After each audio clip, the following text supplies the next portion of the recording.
तशा त्या शुभेच्छा देऊनच आपण सुरुवात केली होती। काल दिवाळी दणक्यात साजरी झाली आणि ती गोड झाली। याचं कारण आपल्या हिंदुस्थानने सेमीफायनल जिंकली, विराटने आणखीन एक विक्रम रचला। त्याच्यामुळे सर्वप्रथम विराटचं अभिनंदन। आणि मी एक माझ्या पिढीला भाग्यवान एवढ्यासाठी समजतो कारण त्यांनी 3 पिढ्यांचे विक्रमवीर पाहिले। एक सुनील गावस्कर, सचिन तेंडुलकर आणि आता विराट। अर्थात माझी अशी शुभेच्छा आहे विराटला की अजूनही विराटने शिखर गाठलेलं नाही। एक त्याच्याकडनं असा विक्रम व्हावा की तो पुढचे अनेक वर्ष सर्वांना एक हवासा किंवा हेवा वाटेल असा तो असावा। क्रिकेटचे दिवस आहेत, वर्ल्ड कप सुरू आहे, त्याचबरोबरीने आपल्या देशात काही राज्यांमध्ये निवडणुका सुरू आहेत। क्रिकेटमध्ये काही नियम असतात, तसेच निवडणुकीमध्ये सुद्धा आचारसंहिता असते। आज मी आपल्याला सर्वांना एवढ्यासाठी बोलवलं की शिवसेनेच्या वतीने आम्ही निवडणूक आयोगाला एक पत्र लिहिलेलं आहे, काही शंका कुशंका त्याच्यावरती खुलासा होण्यासाठी। अनेकदा असं वाटतं की केवळ भारतीय जनता पक्ष सत्तेवर बसलाय म्हणून त्यांना फ्री हिट द्यायची आणि आम्ही काय केलं तर मात्र आमची हिट विकेट काढायची। ह्याला काय मोकळ्या वातावरणातल्या निवडणुका म्हणू शकत नाही। अगदी स्पष्ट बोलायचं म्हणजे आपल्याला सर्वांना कल्पना आहे की 1987 साली पार्ल्यामध्ये जी पोटनिवडणूक झाली होती, आमच्याकडनं डॉक्टर रमेश प्रभू विजयी झाले होते आणि मी जर चुकत नसेन तर भारतीय जनता पक्ष तेव्हा आपल्या विरोधात लढला होता। आणि ही देशातली माझ्या माहितीप्रमाणे पहिली निवडणूक पोटनिवडणूक असली तरी जी हिंदुत्वाच्या मुद्द्यावरती नुसती लढली नाही तर जिंकली गेली। नंतर मग भारतीय जनता पक्ष आमच्यासोबत आला वगैरे वगैरे वगैरे सगळं झालं। पुढचा इतिहास तुम्हाला सर्वांना कल्पना आहे। त्याची आठवण एवढ्यासाठी मी करून दिली की त्या निवडणुकीपासून अगदी 95 साली आमचं सरकार आलं तोपर्यंत आमचे 5 ते 6 आमदार, त्याच्यामध्ये सुभाष देसाई, सूर्यकांत महाडिक, रमाकांत मयेकर, बापू खेडेकर, रमेश प्रभू हे तर बाद ठरवले गेलेच। परंतु सगळ्यात धक्कादायक गोष्ट अशी होती की लोकशाहीमधला मूलभूत जो मतदानाचा अधिकार आहे तो यांच्यासह अगदी शिवसेना प्रमुखांचा सुद्धा 6 वर्षासाठी काढून घेण्यात आला होता। कारण काय होतं तर हिंदुत्वाचा प्रचार केला।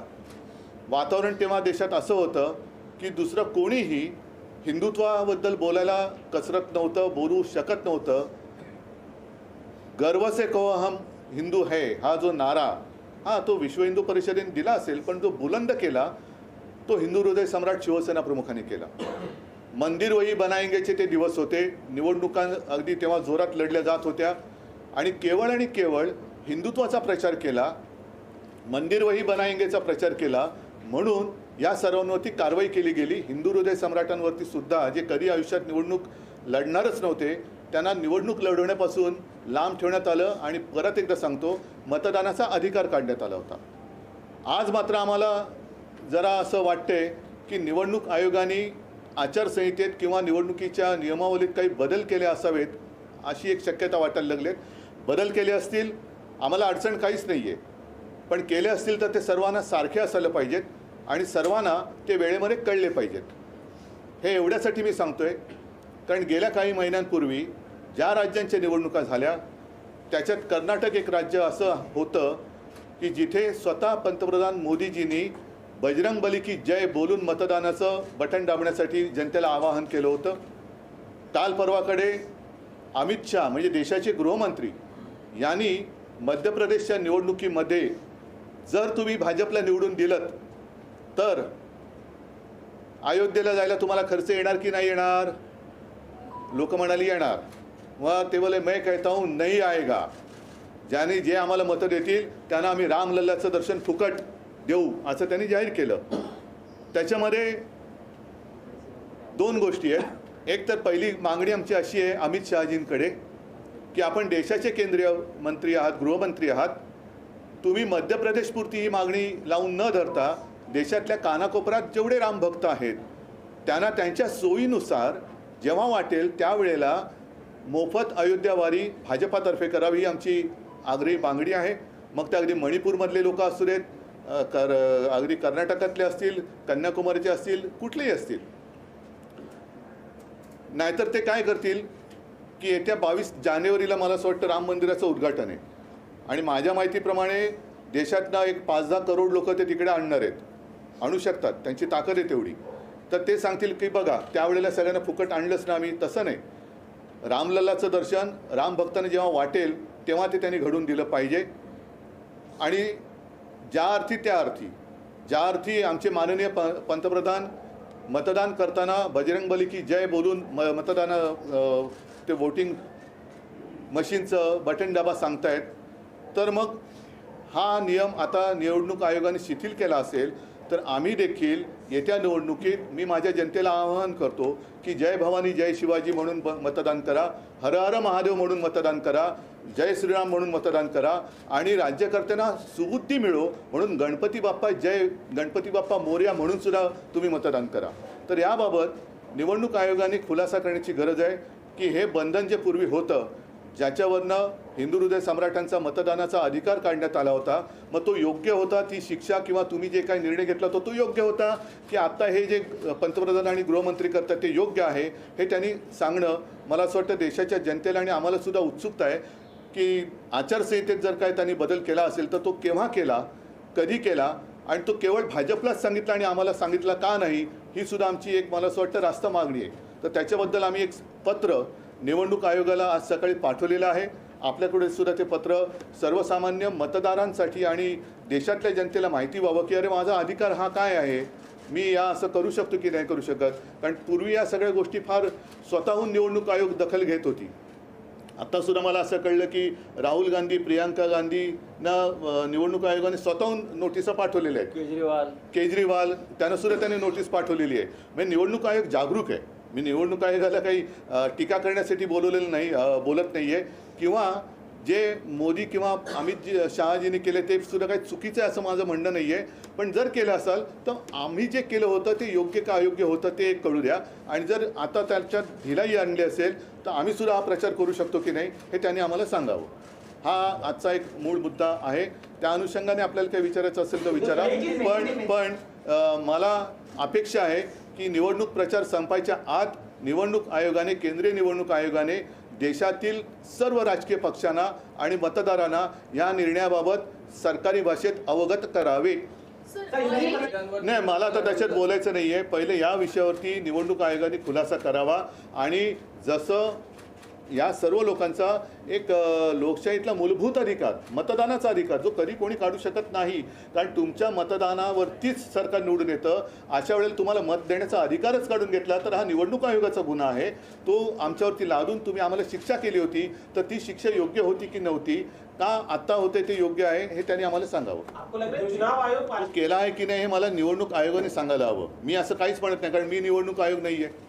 निवडणूक आयोगाने जर काही कायद्यात बदल केला असेल आणि जर का मला तो माहिती नसेल तर ते मी असं बोलणं योग्य नाही. त्याच्यामुळे निवडणूक आयोगाने जर पंतप्रधान आणि केंद्रीय गृहमंत्री असं बोलत असतील तर माझा असा समज आहे की निवडणूक आयोगाने त्याच्यात बदल केला असावा. पण तो असेल तर तो सर्व पक्षांना सांगण्यात आला पाहिजे. विपक्ष के नेताओं को नोटिस इशू किए जाते हैं चुनाव आयोग द्वारा, लेकिन सत्ता पक्ष के साथ ऐसा अब तक देखा नहीं. आपको लग रहा है कि ये दोहरा नहीं, मैं इसलिए आज कोई उनकी निंदा नहीं करता. वो तो मराठी म्हणतात ना, जागरूक है. जैसे उन्होंने केजरीवाल जी को एक नोटिस भेजी है, मैंने सुना प्रियंका गांधी जी को भेजी है, राहुल गांधी जी को भेजी है. तो अगर मतलब वो काम कर रहा है, ऐसे नहीं कि वो चुनाव आयोग काम नहीं कर रहा है. तो चुनाव आयोग तो काम कर रहा है. तो अभी इतने जागरूक चुनाव आयोग है तो उनको ये भी कहना चाहिए कि ये अनदेखी है कि ये सही है. मुफ्त ट्रेन का लालच दिया जा रहा है वोटर्स को, आपको लग रहा है कि मुफ्त में दर्शन कराएंगे? नहीं, अभी उनका कारोबार सिर्फ राम भरोसे चल रहा है. उनका भरोसा सिर्फ प्रभु राम पर है, दूसरा कुछ नहीं है। वो बात अलग है, वो राजनीति में यहाँ नहीं लाना चाहता। सिर्फ और सिर्फ आज मैं इतना ही चाहता हूँ, इतना ही सीमित रखना चाहता हूँ कि चुनाव आयोग ने हम सारे लोगों को अवगत करना चाहिए कि ये जो हो रहा है या इसे ठीक है, इसको हमने इजाज़त दी है तो हम भी करेंगे। जैसे मैंने कहा, हम भी आह्वान करेंगे, जय भवानी जय शिवाजी करा, हर हर महादेव म्हणा, गणपती बाप्पा मोरया म्हणा प्रत्येकाने। आणि काही जण मग ते निवडणुकीच्या मतदानाच्या वेळेला पूर्ण हनुमान चालीस वगैरे बोलतील, तब तक कतार चलते रुकी रहेगी सब लोग। उद्धव जी, आपको लगता है कि जब चुनाव आता है तो बीजेपी की तरफ से नया धारणा सामने रखी जाती है? पहले 15 लाख रखा गया, अब एमपी में चुनाव है कि राम दर्शन आपको फ्री में किया जाएगा। मैं इस बारे में अभी कुछ नहीं कहना चाहता, लेकिन इसको इजाज़त है या नहीं यही सिर्फ मैं यहाँ चुनाव आयोग से समझना चाहता हूँ। उद्धवजी, तुम्ही राम मंदिराचा मुद्दा उपस्थित केला। अनेक निवडणुकांमध्ये राम मंदिर निर्माणाचा प्रश्न हा केंद्रस्थानी राहील। शिवसेनेचं या मंदिर निर्माणात आंदोलनातही सहभाग होता आणि उभारणीतही। त्याच्याबद्दल धन्यवाद तुम्हाला। देणगी दिली आणि त्या आंदोलनामध्ये शिवसैनिक तर अनेकदा जाहीर झालेले आहे। तर अशा वेळेस 22 तारखेला जे उद्घाटन होतं आहे, तुम्ही स्वतः या उद्घाटन बघा, ऐका, कार्यक्रमात हे दूरची गोष्ट आहे।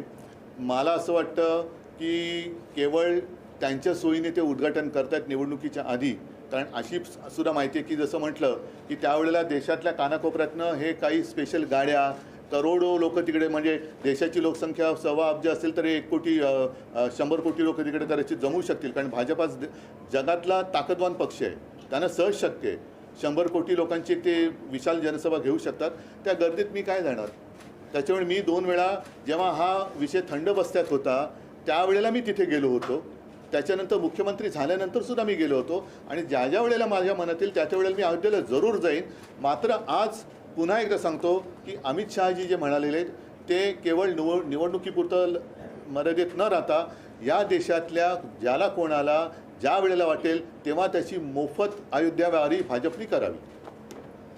ठीक आहे, अद्वै हिरेंच्या सोबत पूर्ण पक्ष आहे, त्यांच्या पाठी आम्ही आहोत। आणि हा एक वेगळा विषय आहे, कारण हिरेंवरती कारवाई होते, पण ज्यांच्यावरती आम्ही आरोप केले त्यांच्यावरती कारवाई काय, त्यांच्यावरती त्याची चौकशी पण होत नाही। तर या सगळ्यांचे हिशोब हे सरकार आमचं आल्यानंतर आम्ही करणार। म्हणजे जसं ECI बद्दल तुम्ही दुहेरी मापदंडाचा मुद्दा नाही, आता विषयांतर होऊ नये, विषयांतर करत नाही मी, एवढंच सांगतो अद्वै हिरेंच्या सोबत संपूर्ण शिवसेना आहे, ती राहील। आणि सरकार बदलल्यानंतर आम्ही ज्यांच्यावरती आरोप केले त्यांची सुद्धा चौकशी आम्ही केल्याशिवाय राहणार नाही। सगळ्यांना धन्यवाद। जय हिंद।